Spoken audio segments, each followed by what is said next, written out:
freaking loud. Shout out to Corsa. What's going on, you guys? Riley here. Today I've got probably the biggest life update video that I've ever had. I've got all kinds of wild things that have been going on in my life the past weeks, months, whatever. So that's partially due to the reason of like lack of videos. But yeah, I've got all kinds of stuff going on. But yeah, finally we're not filming a car review today. So today's just like a normal vlog style video. We're actually gonna go look at some cars today. You can probably tell by the title what that's for. But we'll talk about that a little bit later. But first, I just kind of wanted to like let you guys know like what's kind of been going on with my life and stuff. I don't even know where to start this. So last week, I officially walked out of my last college classroom of my entire life. And that's a super weird feeling. And technically I haven't graduated yet because I haven't like walked across the stage, but like all of my classes are completely done. But I officially graduate in like a week and a half from today. So I'm a college graduate, boys. This is wild. For those who don't know, I've been going to college for the last 4 years. I graduated from the University of Texas at San Antonio with a marketing degree in business. And yeah, I mean, it's weird to like every day of your life, you know, you've been like working and stressing over like school stuff, and now all of a sudden it's like, well, now what? So it just feels like a giant like weight has been lifted off my shoulders, and I'm super happy to be finally done with college. And with that, typically when somebody graduates college, they're looking for a job, and that is the case with me as well. And not really a job, but more of a career path. And I've kept a lot of you updated on Instagram and stuff, and a lot of people were like, why don't you just drop out of college and do YouTube forever? And it's just probably not the best idea. So I stuck with it, graduated college. Now I'm here with a college degree, and I'm not just wanting to use my college degree to just, you know, make YouTube videos for the rest of my life. So I am looking for, you know, a career path. There was something that I was going to do, which was going to require me to move. So this whole, like, well, not this whole time, but for the past couple months, I've been thinking I was going to be moving, and I was just kind of keeping it like hush hush. Turns out that ended up not really working out, so I'm not moving. I am staying in Houston, Texas, at least for, you know, the next year or however long. I'm not living at my parents' house anymore, so I have an apartment now that I'm currently living at by myself. It's like my little bachelor pad for a little while until I get married here in a couple months, and then Julia will move in with me, and then, you know, married life stuff. But yeah, it's pretty cool. I have a place of my own now. It's not like student living, which is what I've been living in for the past 4 years, where it's like, you know, these furnished apartments with like super cheap furniture and like crazy roommates and people next door. And yeah, it's been rough. Also, if you'll remember, I guess it was about the time I was selling the Corvette, I was saying I was selling the Corvette to try to buy a house.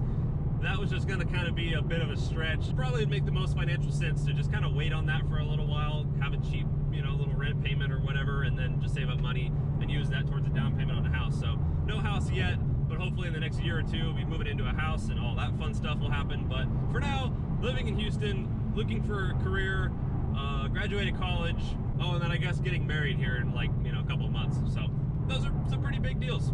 And then with all that stuff, like kind of why I've been absent from YouTube is like, you know, buying furniture. Like I never would have thought I'd be going out looking at like bedding and like couches and stuff. And here I am all last week. I was visiting furniture stores, looking at beds and couches and tables. And I was like, wow, this is what adulting is like. But thankfully, I think things are starting to kind of settle down a little bit. And judging by the title of the video, I'm thinking it might be time to kind of replace the Mustang with something else.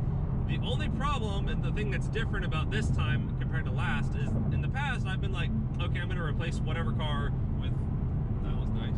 I don't know if you can tell, but that was a nice C7. But in the past I've always been like, okay, I'm going to replace my car and I'm going to buy this. Or I'm going to replace my car and I'm going to buy this. This time I'm going to replace my car, but I don't know what I'm going to buy.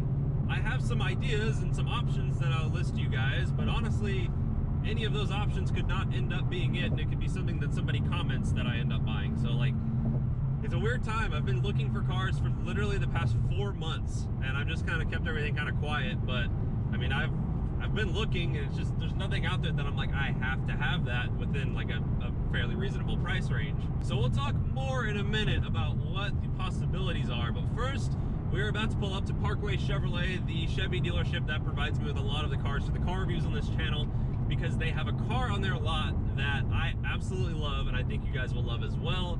And I think that'd be a great place to talk about, you know, future possible cars. So let's check it out.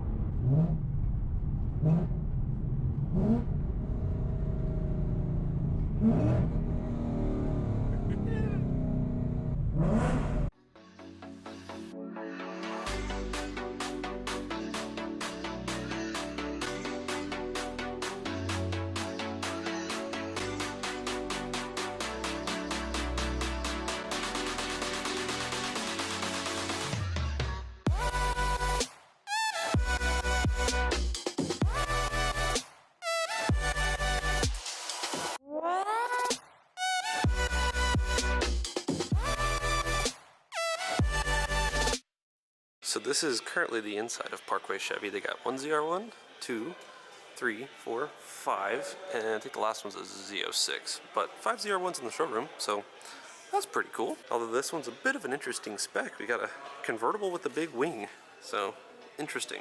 They've also got the ZR1 that I reviewed, and then a different one that's white with the red interior. So that's like, what, 7 ZR1s they have here? Dang!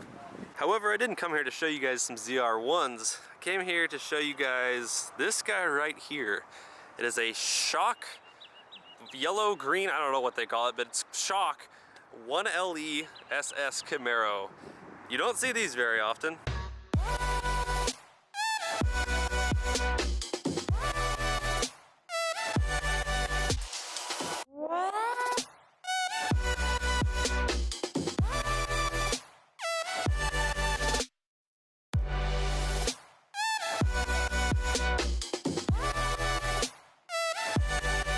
So as of last week, I believe this was the only shock 1LE within like 500 miles of Houston. So Parkway Chevy's got one if you're interested in one, if I don't buy it before you.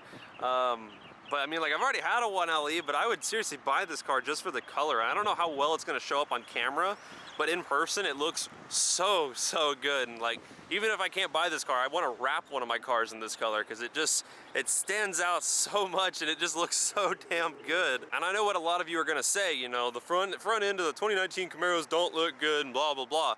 But honestly, in 1LE form, here's a black one for reference. The 1LEs actually look pretty darn good, and I actually, like, they grew on me, and it's surprising to say that because I never thought they would. When they first came out, I was like, nope.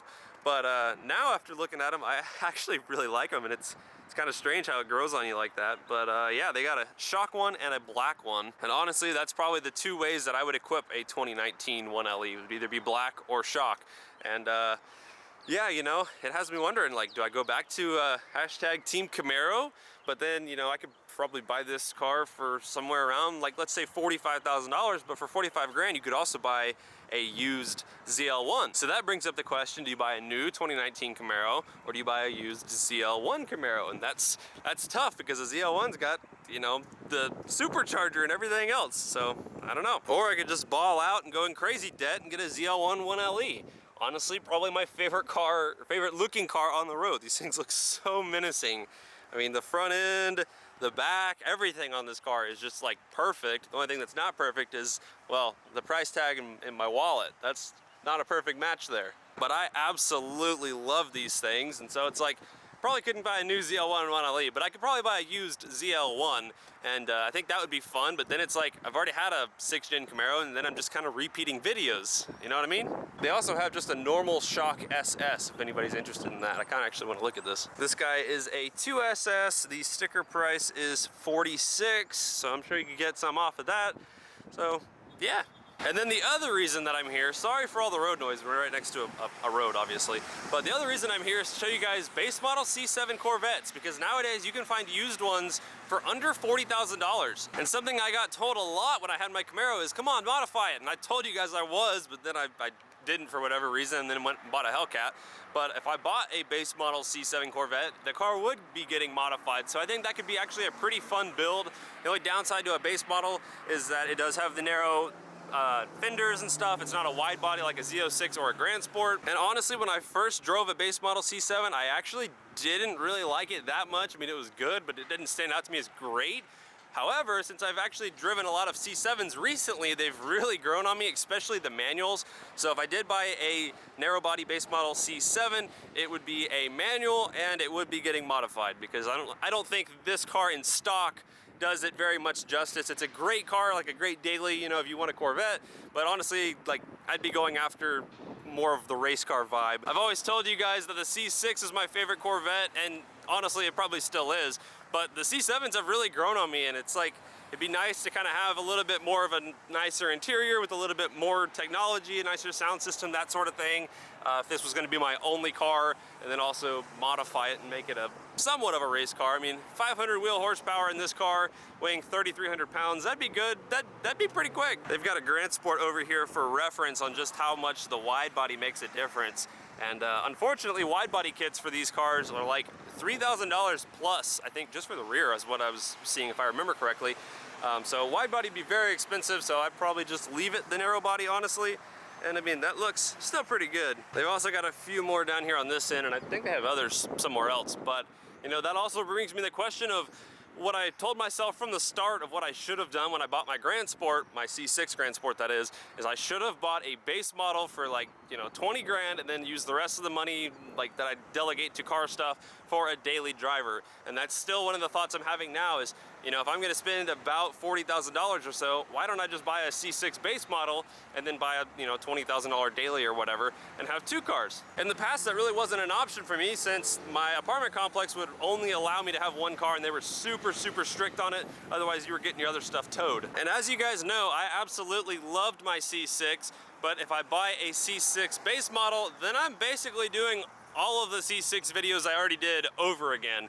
And I don't think I want to do that to you guys, because then it's, you know, playing or filming and playing the same videos over twice. And, you know, I feel like I could switch it up a little bit. I've even considered switching it up completely and buying a newer C63 AMG. The downside to that is if I decide to modify that car and then it blows up, I think the engine replacement cost is like $70,000 for whatever reason. So I would be very scared to modify that car, and I don't think, you know, just having a stock car on the channel would be that much fun. I'm just in a very interesting position that, you know, I told you guys I was gonna keep the Mustang for a long time, and surprisingly I've had it for like, I think I'm coming up on 9 months, so it actually has been a while, which is pretty good for me. On a completely unrelated side note, the new Blazers are actually pretty damn cool, especially with the RS package. I don't think that one looks that great, but I think this one looks super cool. It's like a SUV Camaro, which is really awesome. And I think the interior is like pretty much a Camaro, and these are, how much are these? $42,000 for this one. I mean, $42,000, wow, the inside's really nice on that.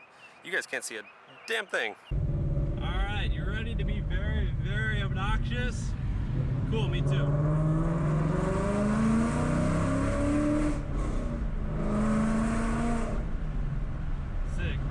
Well, I guess that was pretty much the definition of doing some window shopping. So went and talked to David Croft, my salesman hookup there. If you guys need any Chevy, go hit up David Croft at Parkway Chevrolet. As you can tell, the dealership's got a whole bunch of, like, you know, performance cars. I think that they're the #1 Corvette dealer in all of Houston, which is, you know, a giant city, so that's pretty cool. But we went and talked about, you know, what I could get as well. We coming up with ideas and stuff.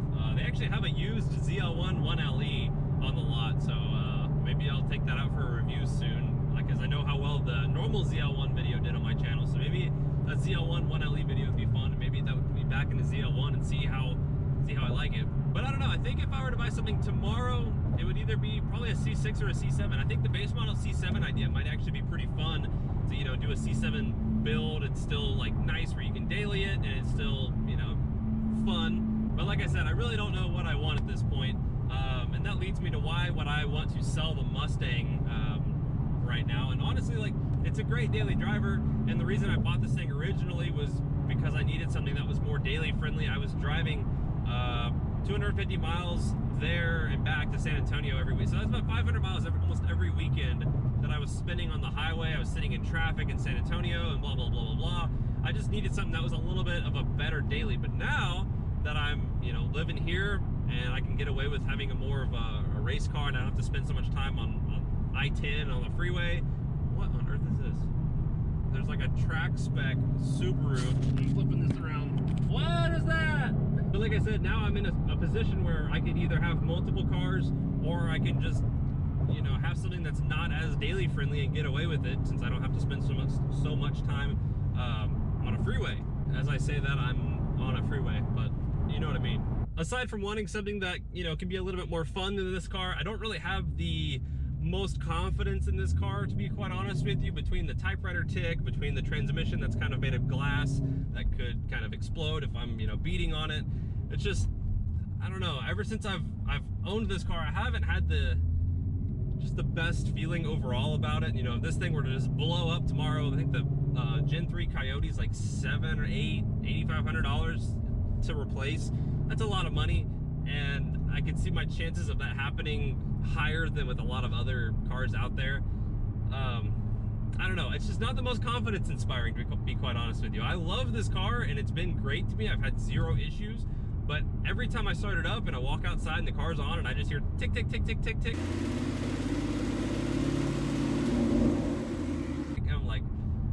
but it just doesn't sound right. And even though Ford says it's normal, it does not sound normal to me. So I don't know, it's a personal thing for me, but I'm just not the most confident in this car.